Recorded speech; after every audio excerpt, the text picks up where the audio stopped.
Hello students, last के video class में हम लोग लंबाई का मापन सीखा था। हम लोगों ने लंबाई के मापन किस तरीके से किया जाता है इस टॉपिक पर स्टडी की थी। आज के टॉपिक में हम लोग देखेंगे द्रव्यमान का मापन और समय का मापन किस तरीके से करेंगे। तो आ जाइए टॉपिक पर। द्रव्यमान का मापन।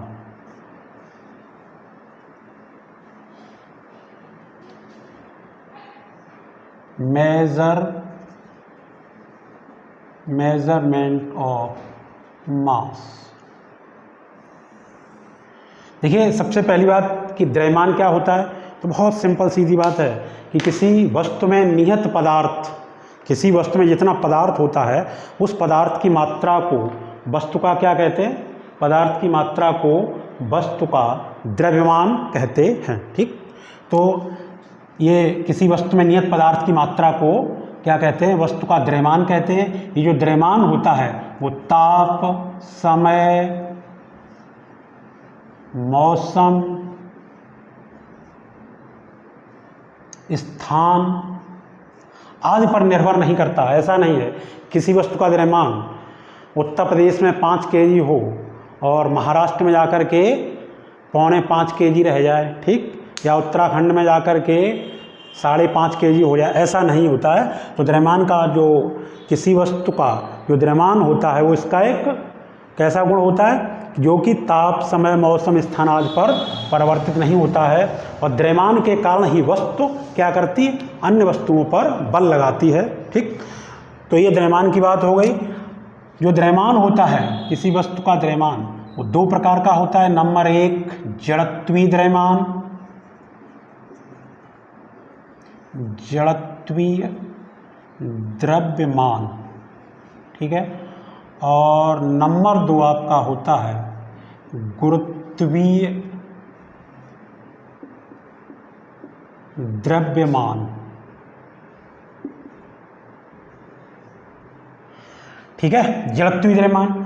अब ये देखिए जड़त्वीय द्रव्यमान क्या होता है, एक वस्तु का एक गुण होता है जड़त्व। जड़त्व क्या होता है कि जो वस्तु होती है वो अगर उस पर बहावल लगाया जाए तो अपनी अवस्था में परिवर्तन का विरोध करती है। तो कोई वस्तु जिस गुण के कारण अपनी अवस्था में परिवर्तन का विरोध करती है वो उसका गुण क्या कहलाता है, जड़त्व कहलाता है। ठीक है, अब बात आई जड़त्वीय द्रव्यमान क्या होता है। तो किसी वस्तु पर आरोपित कुल बहावल, जैसे बहावल लगाओगे तो वस्तु में त्वरण मंदन उत्पन्न होगा। तो किसी वस्तु पर आरोपित कुल बहावल और उसमें उत्पन्न त्वरण के अनुपात को वस्तु का क्या कहते हैं, जड़त्वीय द्रव्यमान, ठीक, कहते हैं। अब इस जड़त्वीय द्रव्यमान का हम लोग मापन कैसे करेंगे।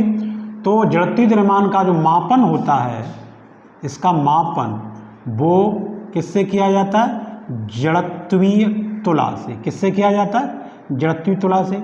आप लोग सोच रहे होंगे जड़त्वीय तुला क्या होती है। तो जड़त्वीय तुला एक बहुत ही सिंपल तुला होती है जिसमें एक पल्ला होता है और वो पल्ला एक स्प्रिंग से संबद्ध रहता है। और जैसे ही उस पल्ले पर हम कुछ द्रव्यमान रखते हैं तो पल्ला क्या करता है, कंपन करता है। क्योंकि स्प्रिंग पर रखा हुआ है तो कंपन करने लगता है। ठीक है, तो ये देखा गया है प्रयोग करके कि पल्ले के कंपनों के आवर्त काल का वर्ग, कंपनों के दोलन काल का वर्ग वस्तु के जड़त्वीय द्रव्यमान के अनुक्रमानुपाती होता है। ठीक, T² proportional to m। T क्या, पल्ले के, टी क्या चीज़ है, पल्ले के कंपनों का आवर्त काल है। ठीक है, और देखिए अगर यहाँ पर 2 वस्तुएं ले लें जिनके द्रव्यमान m1 m2 हों और उनके लिए आवर्त काल T1 T2 हो, तो T1² बटे T2² बराबर आपका फार्मूला क्या आ जाएगा, m1 बटे m2। यहाँ पर जो m1 है वो मानक वस्तु होगी जिसका द्रव्यमान हमें पहले से पता होगा, इसको पहले रखेंगे, आवर्त काल पता कर लेंगे। फिर जिस वस्तु का हमें द्रव्यमान पता करना है उसको पल्ले पर रखेंगे, उसके लिए आवर्त काल पता कर लेंगे। इस फार्मूले में लगा करके इस तरीके से हमें वस्तु का क्या पता चल जाएगा, द्रव्यमान पता चल जाएगा। ठीक है, तो ये बहुत सिंपल मेथड है, सिंपल तरीका आपने समझ लिया होगा। जड़त्वीय द्रव्यमान उसका मापन आप माइंड में रखो, किससे करते हैं, जड़त्वीय तुला से। अब बात आ जाइए गुरुत्वीय द्रव्यमान क्या होता है। देखिए गुरुत्वीय द्रव्यमान क्या होता है, किसी वस्तु पर आरोपित कुल गुरुत्वीय बल एवं उसमें उत्पन्न गुरुत्वीय त्वरण देखिए गुरुत्वीय बल क्या होता है, जब पृथ्वी किसी वस्तु पर बल लगाती है तो पृथ्वी द्वारा किसी वस्तु पर लगाया गया बल गुरुत्वीय बल कहलाता है। देखिए ये वस्तु अभी हमने यहाँ पे पकड़े हुए हैं, इसको हम छोड़ दें, अभी हमको क्यों पकड़ना पड़ रहा है, क्योंकि पृथ्वी इस पर गुरुत्वीय बल लगा रही है। अगर इसको छोड़ देंगे तो इन पृथ्वी के गुरुत्वीय बल के कारण नीचे की ओर गिरेगी, ठीक है। तो जब ये नीचे की ओर गिरेगी तो इसमें त्वरण उत्पन्न हो जाएगा। बस त्वरण क्या होता है, किसी वस्तु के वेग में होने वाले परिवर्तन को क्या कहते हैं, त्वरण कहते हैं। तो ठीक है, तो गुरुत्वीय बल एवं गुरुत्वीय त्वरण का अनुपात क्या कहलाता है, गुरुत्वीय द्रव्यमान m, ठीक है। ये हो गया आपका। इस गुरुत्वीय द्रव्यमान m का मापन किससे करते हैं, इसका मापन हम स्प्रिंग तुला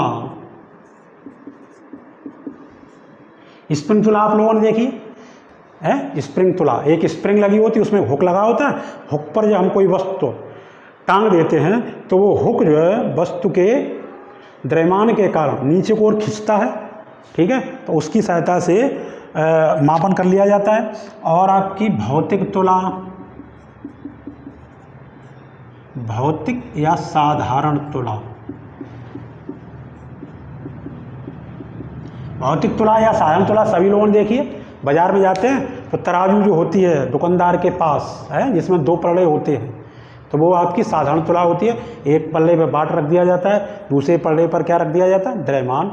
तो वहाँ पे जो मापन होता है वो किसका होता है, गुरुत्वीय द्रव्यमान का मापन होता है, क्योंकि दोनों पल्लों पर क्या होता है, दोनों तरफ पृथ्वी का क्या लगता है, क्या कार्य करता है, एक पल्ला ऊपर नीचे क्यों हो जाता है। एक पल्ले पर हम द्रव्यमान रखें, एक पर न रखें तो पल्ला नीचे क्यों हो जाता है, क्योंकि पृथ्वी उस पर कब नीचे को ओर गुरुत्वीय बल लगाती है, ठीक है। अब देखिए कि दूसरे पल्ले पर जब हम उतना ही द्रव्यमान रखते हैं तो उस पर भी पृथ्वी उतना ही गुरुत्वीय बल लगाती है, जिससे दोनों पलों में बैलेंस हो जाता है। तो ये आपने ये देख लिया गुरुत्वीय द्रव्यमान, ठीक है। अब बात आई कि जो हमारा द्रव्यमान होता है इसके मात्रक और देख लीजिए, द्रव्यमान के मात्रक,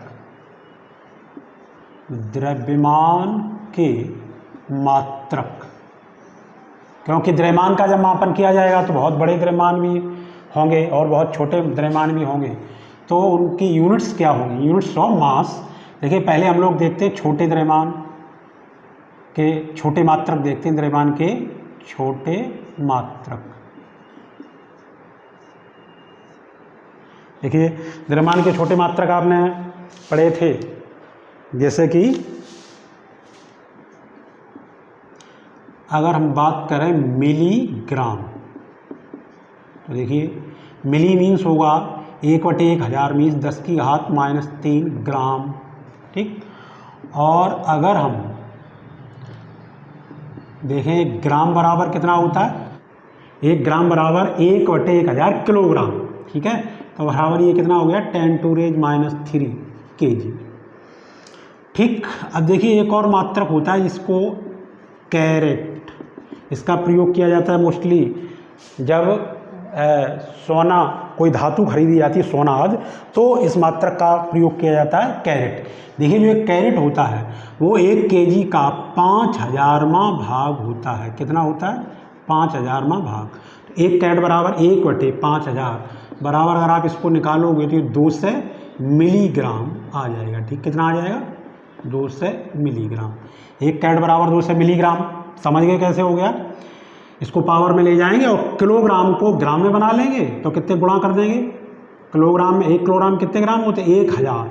फिर उसको मिलीग्राम में बनाएंगे, फिर 1000 का गुणा कर देंगे, ठीक है। तो इस तरीके से ये आपका आ गया 200 मिलीग्राम 1 कैरेट बराबर। और देखिए एक बहुत इंपॉर्टेंट मात्रक होता है, वो आपका होता है परमाणु द्रव्यमान मात्रक। क्या होता है, परमाणु द्रव्यमान मात्रक। ये आपका परमाणु द्रव्यमान मात्रक जिसे कहते हैं AMU, एटॉमिक मास यूनिट। इस मात्रक की सहायता से जैसे परमाणु है, अणु है, इलेक्ट्रॉन है, प्रोटॉन है, जो छोटे छोटे कण होते हैं, इनका द्रव्यमान मापा जाता है। तो परमाणु द्रव्यमान मात्रक क्या है, तो आप क्या बताओगे, द्रव्यमान का सबसे छोटा मात्रक होता है। और परमाणु द्रव्यमान मात्रक किसे कहते हैं, तो कार्बन परमाणु का, जो आपका कार्बन परमाणु होता है 6C12, कार्बन परमाणु के द्रव्यमान के 12वें भाग को, किसे, कार्बन परमाणु के द्रव्यमान के 12वें भाग को क्या कहते हैं, एक परमाणु द्रव्यमान मात्रक। ठीक है, तो ये आपका जो परमाणु द्रव्यमान मात्रक होता है यानी 1 AMU बराबर 1.66 इंटू 10⁻⁻27 kg। ठीक है, एक AMU बराबर कितना होता है, 1.66 इंटू 10⁻⁻27 kg। ये हो गया, ये द्रव्यमान के कैसे मात्रक हो गए, ये द्रव्यमान के छोटे मात्रक हो गए। ठीक है, अब इसके बाद देखिए द्रव्यमान के बड़े मात्रक। बड़े मात्रक,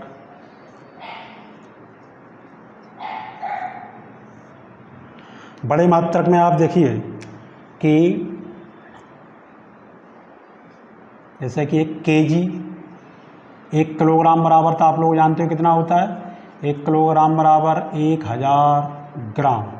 ठीक, एक यहाँ पे देखिए एक स्लग एक मात्रक होता है, एक स्लग बराबर होता है 14.57 kg होता है।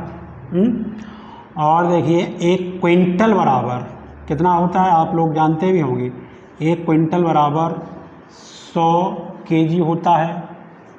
ठीक, और देखिए 1 मीट्रिक टन, मीट्रिक टन बराबर कितना होता है, 1 मीट्रिक टन बराबर आपका होता है 10 क्विंटल। ठीक, ये आपके मात्रक हो गए। यहाँ पर भी द्रव्यमान का जो सबसे बड़ा मात्रक होता है वो होता है आपका चंद्रशेखर सीमा। चंद्रशेखर सीमा, ये द्रव्यमान का आपसे पूछा है कि चंद्रशेखर सीमा क्या है, तो आप क्या बताओगे कि द्रव्यमान का सबसे बड़ा मात्रक होता है चंद्रशेखर सीमा। आखिर इसका नाम चंद्रशेखर सीमा क्यों है, देखिए हमारे देश के वैज्ञानिक हुए जिनका नाम था सुब्रमण्य चंद्रशेखर, जिन्होंने खगोलीय घटनाओं पर बहुत अपना रिसर्च किया, बहुत काम किया, बहुत अध्ययन किया, और उन्होंने ब्लैक होल की खोज की थी। किसकी खोज की थी, ब्लैक होल की खोज की थी। तो जब उन्होंने ब्लैक होल की खोज की थी और इसलिए उनको सन 1983 में नोबेल पुरस्कार से, नोबेल पुरस्कार से सम्मानित किया गया था। ठीक है, तो उन्हीं के सम्मान में द्रव्यमान का सबसे बड़ा मात्रक का नाम क्या रखा गया, चंद्रशेखर सीमा, जिसे हम लोग शॉर्ट में CSL, चंद्रशेखर लिमिट भी कहते हैं। तो देखिए यहाँ पे 1 CSL बराबर, एक चंद्रशेखर सीमा बराबर होता है 1.4 इंटू सूर्य का द्रव्यमान। ठीक, तो ये बराबर हो जाएगा 1.4 इंटू 2 इंटू 10⁻30। सूर्य का द्रव्यमान होता है 2 गुणा, ऐसे होता है 1.98, यहाँ 2 गुणा 10⁻30 kg, ये सूर्य का द्रव्यमान होता है। तो आपका 1 CSL बराबर कितना आ जाएगा, 2.8 इंटू 10⁻30 kg। ठीक है, ये आपके द्रव्यमान के क्या हो गए, ये आपके द्रव्यमान के मात्रक हो गए। ठीक है, तो इस तरीके से आपका द्रव्यमान 2 प्रकार का था, जड़त्वीय द्रव्यमान और गुरुत्वीय द्रव्यमान। इनका मापन सीखा हम लोगों ने, देख लीजिए ये। ओके, हो गया। इसके बाद देखिए कि अगर जैसे द्रव्यमान में हमको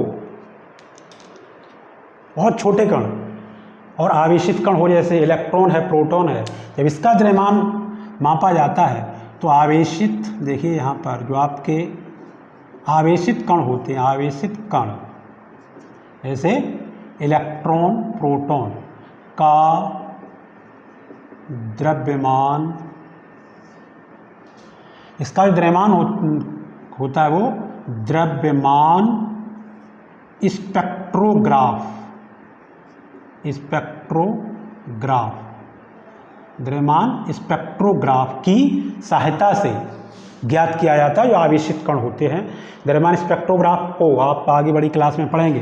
थोड़ा मैं यहाँ बता दें, जो द्रव्यमान स्पेक्ट्रोग्राफ होता है उस पर वैद्युत और चुंबकीय क्षेत्र स्थापित किया जाता है। तो जब कोई आवेशित कण वैद्युत और चुंबकीय क्षेत्र से गुजरता है तो अपने पथ से क्या हो जाता है, विचलित हो जाता है अपने पथ से। जैसे इसको किसी आवेशित कण को चुंबकीय क्षेत्र या वैद्युत क्षेत्र से गुजारा तो अपने पथ से क्या हो जाएगा, विचलित हो जाएगा।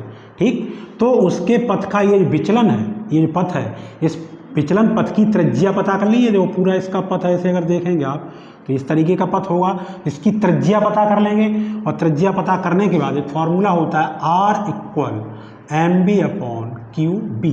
यार क्या होती है, उसके पथ की त्रिज्या होती है, m क्या होता है उसका द्रव्यमान होता है, v क्या होता है उसका वेग होता है, q क्या होता है आवेश और b क्या होता है चुंबकीय क्षेत्र। ठीक है, तो देखिए हमको चुंबकीय क्षेत्र पता रहता है, q आवेश पता रहता है, हमको मालूम है इलेक्ट्रॉन का आवेश कितना होता है, इलेक्ट्रॉन का आवेश होता है 1.6 × 10⁻⁹, ये नेगेटिव में होता है। तो हमको चार्ज पता रहता है। ठीक, त्रिज्या नाप लेंगे, उसमें त्रिज्या पता हो जाएगी, वेग उसमें ज्ञात कर लिया जाता है। तो R पता होता है, V पता होता है, Q पता होता है, ये V पता होता है, इस फॉर्मूले में रख देते हैं, जिससे हमको क्या हो जाता है, उस आवेशित कण का क्या पता लग जाता है, द्रव्यमान पता चल जाता है। ठीक है, और देखिए जैसे कि बहुत बड़े पिंडों का अगर हमें द्रव्यमान पता करना हो, ये सूर्य का द्रव्यमान है या पृथ्वी का द्रव्यमान, इनके लिए कोई तराजू नहीं, सो पूरी पृथ्वी उस पर रख दी जाए, जिससे उसका द्रव्यमान ज्ञात हो जाएगा। तो इनका द्रव्यमान किससे पता करते हैं, देखिए सूर्य,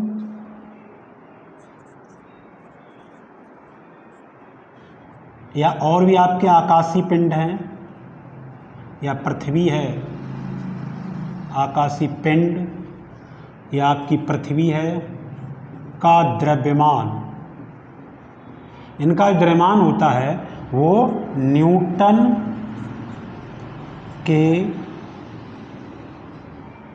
गुरुत्वाकर्षण, न्यूटन के गुरुत्वाकर्षण के नियम की सहायता से क्या करते हैं, ज्ञात करते हैं। ठीक है, ज्ञात करते हैं।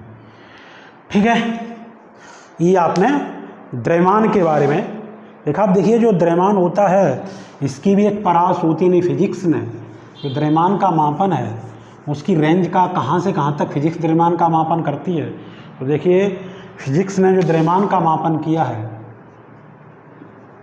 द्रव्यमान मापन की परास रेंज, देखिए फिजिक्स ने द्रव्यमान का मापन किया वो 10⁻³ kg। ये आपका ये क्या है, इलेक्ट्रॉन के द्रव्यमान की कोटि। ठीक, वैसे इलेक्ट्रॉन का द्रव्यमान होता है 9.1 × 10⁻31, लेकिन ये 9.1 को लगभग 1 मान करके इसमें, क्योंकि ये 5 से ज़्यादा है तो 1 मान के इसमें जोड़ दिया जाएगा, तो कितना आ जाएगा 10⁻30। तो जो फिजिक्स है उसने द्रव्यमान का मापन कहाँ से किया, 10⁻30 kg से लेकर के 10⁻55 kg। ये 55 kg क्या होता है, प्रेक्षित विश्व या प्रेक्षित ब्रह्मांड। ये द्रव्यमान की मापन की रेंज है, फिजिक्स ने यहाँ से यहाँ तक 10⁻30 kg से 10⁻55 kg तक द्रव्यमान की का मापन किया है। ठीक है, और भी द्रव्यमान के मापन की रेंज है वो आपको वही बोर्ड पे दिखाई दे रही होगी, आप उसको देख सकते हैं, देखिए। ठीक है, ये हमारा हो गया टॉपिक द्रव्यमान का मापन। अब देखिए थोड़ा जल्दी जल्दी से देखते हैं समय का मापन, और देखते हैं किसका, समय का।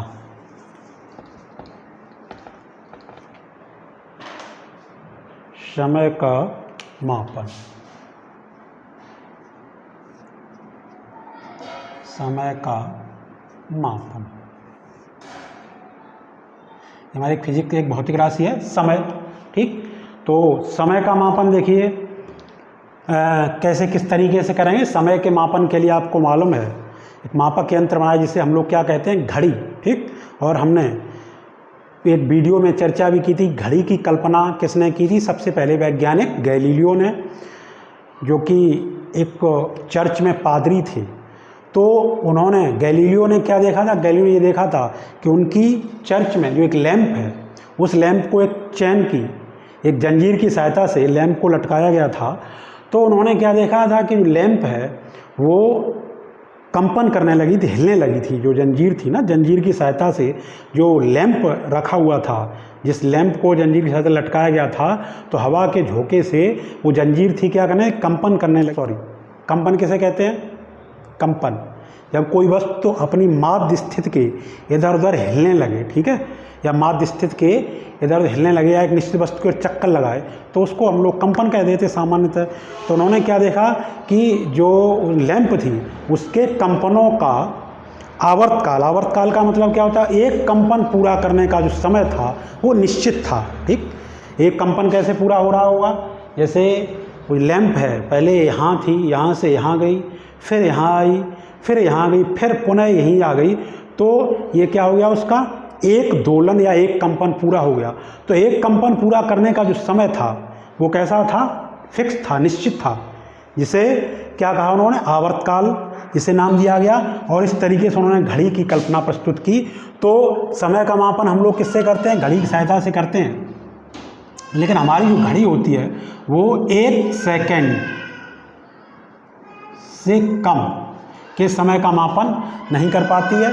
ठीक, और देखिए हर वह घटना जो एक निश्चित समय अंतराल बाद घटित हो, घड़ी का कार्य करती है। जैसे कि जो पृथ्वी है वो सूर्य के चारों अपना एक चक्कर लगाती है तो निश्चित समय में लगा लेती है, या पृथ्वी अपनी धुरी पर एक चक्कर एक निश्चित समय में लगाती है, इसलिए हमारी पृथ्वी भी एक घड़ी का कार्य करती है। ठीक है, आप लोग अगर विद्यालय जा रहे हैं तो एक निश्चित समय अंतराल पर डेली आपको सुबह 8 बजे विद्यालय जाना है, इतने बजे लौट के घर पर जाना, फिर पुनः पुनः इतने टाइम पर आपको पुनः वहाँ पहुँचना है। तो ये भी किसका कार्य हो रहा है, घड़ी का कार्य हो रहा है। वह घटना जो निश्चित समय अंतराल पर घटित होती है घड़ी का कार्य करती है। ठीक है, तो समय के मापन की कुछ विधियाँ देखिए। अप्रत्यक्ष विधि, सीधे सीधे हम घड़ी से नापते हैं, तो आपके अप्रत्यक्ष विधियों में, इनडायरेक्ट मेथड में एक आपकी है सौर घड़ी। सौर घड़ी, देखिए ये जो सौर घड़ी है ये पृथ्वी द्वारा सूर्य के नियमित परिक्रमा पर आधारित है। सौर घड़ी किस पर आधारित है, पृथ्वी द्वारा सूर्य की नियमित परिक्रमा पर आधारित है। देखिए बहुत सावधानी पूर्वक अगर परीक्षण लिए जाएं तो हमें ज्ञात होता है कि पृथ्वी का जो घूर्णन काल होता है वो दिन से दिन और वर्ष से वर्ष में कुछ परिवर्तित हो जाता है। ठीक, हमको मालूम है कि पृथ्वी अपनी धुरी पर एक पूरा चक्कर लगाती है, तो जब पृथ्वी अपनी धुरी पर एक पूरा चक्कर लगा लेती है तो उतने में क्या होता है, एक दिन रात हो जाता है, जो कि 24 घंटे के बराबर होता है। ठीक, वो कैलकुलेशन किस पर आधारित है, सौर घड़ी पर आधारित है। या पृथ्वी सूर्य के चारों ओर अपना एक चक्कर पूरा कर लेती है, वो सूर्य के चारों ओर जो अपना एक चक्कर पूरा करती है तो वो कितने समय में पूरा करती है, 1 वर्ष में। ठीक, तो ये सब किस पर, ये हमारी कैलकुलेशन किस पर आधारित है, सौर घड़ी पर आधारित है। ठीक है, इसके बाद देखिए एक आपका है विद्युत दोलित्र या वैद्युत दोलित्र। दोलित्र, वैद्युत दोलित्र क्या है, देखिए हमारे देश में जो प्रत्यावर्ती धारा है उसकी फ्रिक्वेंसी कितनी होती है, उसकी आवृत्ति कितनी होती है, 50 हर्ट्ज। कितनी होती है, 50 हर्ट्ज। ठीक, इसको प्रत्यावर्ती धारा को आप डिटेल में पढ़ेंगे आगे। तो इस प्रत्यावर्ती धारा से हम क्या करते हैं, जो वैद्युत मोटर होता है वो वैद्युत मोटर में जब ये धारा प्रवाहित होती है तो वैद्युत मोटर क्या करता है, घूर्णन करता है। वैद्युत मोटर आपका क्या करता है, घूर्णन करता है, जिसके घूर्णनों का उपयोग किसमें करते हैं, समय मापक के पैमाने में करते हैं। ठीक है, इसके बाद देखिए और हमारी एक होती है एक परमाणु घड़ी। परमाणु घड़ी, देखिए जो परमाणु घड़ी होती है ये परमाणु के कंपनों पर आधारित होती है। हम जानते हैं जो ठोस पदार्थ होते हैं उनमें परमाणु जो होता है वो निश्चित क्रम में सजे रहते हैं, और ये निश्चित क्रम में ये जो परमाणु होते हैं वो अपनी माध्य स्थिति के दोनों ओर क्या करते रहते हैं, कंपन करते रहते हैं, दोलन करते रहते हैं। ठीक है, रहता है। ठीक है, तो इसके जो दोलनों का ये जो कंपन करता है, दोलन करता है, तो उसका उपयोग हम समय मापन में करते हैं। जो सीजियम परमाणु घड़ी होती है उस, देखिए ये सबसे यथार्थ होती है सीजियम परमाणु घड़ी। तो जो सीजियम का परमाणु होता है वो 1 सेकंड में, सीजियम का जो परमाणु होता है वो आपके 1 सेकंड में 91, 92, 63, 17, 70 बार कंपन करता है। 1 सेकंड में 91, 92, 63, 17, 70 इतने बार कंपन करता है, समझ लीजिए, ठीक है। तो इसके जो कंपन करता है परमाणु, उसका उपयोग किसमें, परमाणु घड़ी बनाने में किया जाता है। ये घड़ियाँ बहुत ही यथार्थ होती हैं, ठीक है। इसके बाद अब आप देखिए हमारा रेडियो एक्टिव डेटिंग के द्वारा भी हम समयों का मापन करते हैं। Radio active dating, radio active dating, radio active dating.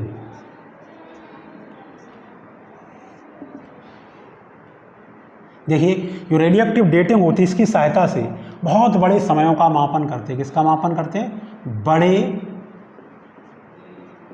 समयों का मापन करते हैं। पहली बात ये समझ लीजिए, ये रेडियो एक्टिव क्या होता है। देखिए एक रेडियो एक्टिव क्षय होता है। रेडियो एक्टिव क्षय क्या होता है, कुछ पदार्थ जैसे यूरेनियम, थोरियम स्वतः ही अपने अंदर से अदृश्य कणें निकाल करके या कुछ कणों को उत्सर्जित करके दूसरे पदार्थों में परिवर्तित हो जाते हैं। तो ये घटना क्या कहलाती, रेडियो एक्टिव क्षय, ठीक है। तो इस रेडियो एक्टिव क्षय का मापन, जो रेडियो एक्टिव क्षय की घटना है, इस घटना के द्वारा हम समय का मापन कर लेते हैं, बहुत बड़े समयों का, ठीक है। बहुत बड़े समयों में जैसे हमको किसी जीवाश्म की आयु पता करनी है। जीवाश्म, जीवाश्म आप जानते हो, कोई पौधा पृथ्वी में दब गया या कोई भी जीव पृथ्वी के भीतर दब गया तो उसके जो अवशेष रहते हैं, उन अवशेषों को क्या कहते हैं, बहुत वर्षों तक वो अवशेष बने रहते हैं। कुछ ऐसी परिस्थितियाँ होती हैं, परिस्थितियों कुछ अवशेष उनके बने रहते हैं, तो उसे जीवाश्म कहते हैं, ठीक है। तो जैसे पृथ्वी के अंदर से अगर हमें कोई जीवाश्म प्राप्त होता है पृथ्वी में, तो उस जीवाश्म का जो मापन होता है वो आपकी होती है कार्बन डेटिंग। कार्बन डेटिंग किससे करते हैं, ठीक, कार्बन आयु अंकन, जिसे और क्या कहते हैं, कार्बन आयु अंकन। डेटिंग मीन्स आयु अंकन, यानी वो जो जीवाश्म है उसकी एज कितनी होगी, ठीक। इसकी सहायता से, किसकी सहायता पता कर लिया जाता है, कार्बन डेटिंग। अब जैसे हमें किसी पृथ्वी के अंदर या पृथ्वी की कोई चट्टान है या पृथ्वी है, इसकी आयु पता करनी है। जैसे हमें, अब देखिए हमें यहाँ पर क्या पता करना है, हमें पृथ्वी की आयु पता करनी है या किसी चट्टान की आयु पता करनी है, तो इसका अध्ययन हम लोग यूरेनियम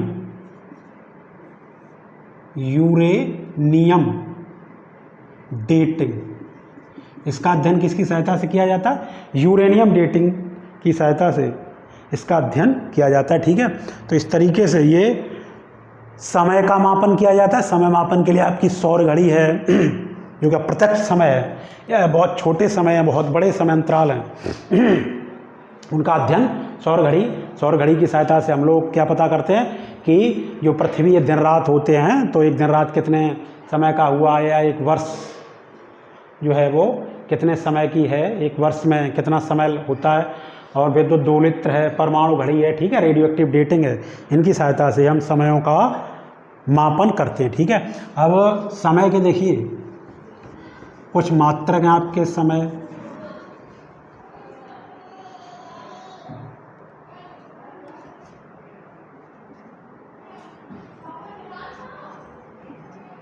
समय के मात्रक, ठीक। समय के छोटे मात्रक होते हैं, बड़े मात्रक होते हैं। देखिए हम आपको बता रहे हैं कि 1 मिनट, आप देखिए 1 मिनट बराबर कितना होता है, सभी लोग जानते हैं 60 सेकेंड, ठीक। 1 घंटा बराबर कितना होता है, 60 मिनट, ठीक। 1 घंटा बराबर होता है एक दिन बराबर कितना होता है आप जानते हो, एक दिन बराबर 24 घंटा, या बराबर आपका हो जाएगा 24 × 60 यदि घंटे में 60 का गुणा किया तो क्या आ जाएगा, ये एक घंटे में 60 का गुणा मिनट आ जाए, फिर 60 का किया तो आपका क्या आ जाएगा। फिर देखिए एक वर्ष, एक छोटा मात्रक जो बहुत छोटा होता है वो आपको यहाँ लिखाई दे रहे 1 सेक। एक सेक बराबर होता है 10⁻⁸ सेकंड, ठीक। एक वर्ष बराबर होता है आपका 365 दिन। अगर इसको सेकंड में चेंज करेंगे तो कैसे चेंज करें, 365 × 24 × 60 ये आपका क्या हो गया, सेकंड हो गया, ठीक है। 365 एक दिन में 24 घंटे होते हैं, एक घंटे में 60 मिनट और एक मिनट में 60 सेकंड, तो ये आपका हो जाता है 3.1536 × 10⁻⁷ सेकंड, ठीक है। ये एक वर्ष में इतने सेकंड हो गई, ये इंपॉर्टेंट है आपका 3.1536 × 10⁻⁷ सेकंड, ये एक वर्ष में इतने सेकंड हो गए, ठीक है। फिर देखिए एक शताब्दी वर्ष बराबर कितना हो जाए, एक शताब्दी वर्ष बराबर कितना हो जाएगा, 100 वर्ष होता है, ठीक। अब देखिए आप एक चंद्रमास बराबर होता है 27.3 दिन। कितना होता है एक चंद्रमास बराबर 27.3 दिन, ठीक है। ये आपके क्या हो गए, ये आपके समय के मात्रक हो गए, ठीक है। अब देखिए समय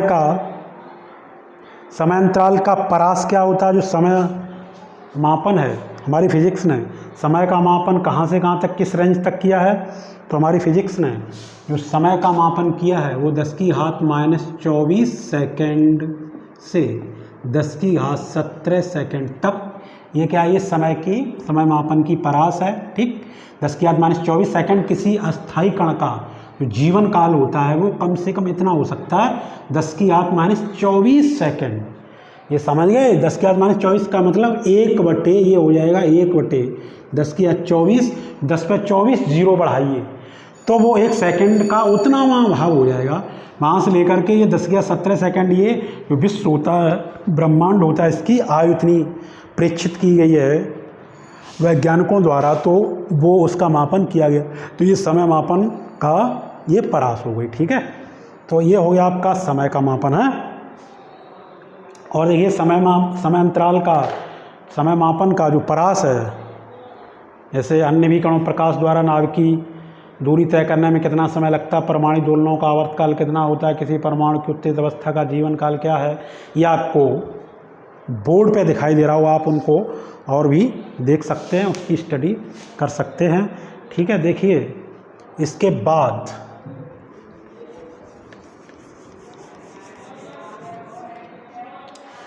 थोड़ी सी स्टडी इस टॉपिक में और कर लेते हैं, जिससे हमारा सिलेबस थोड़ा जल्दी जल्दी आगे बढ़े।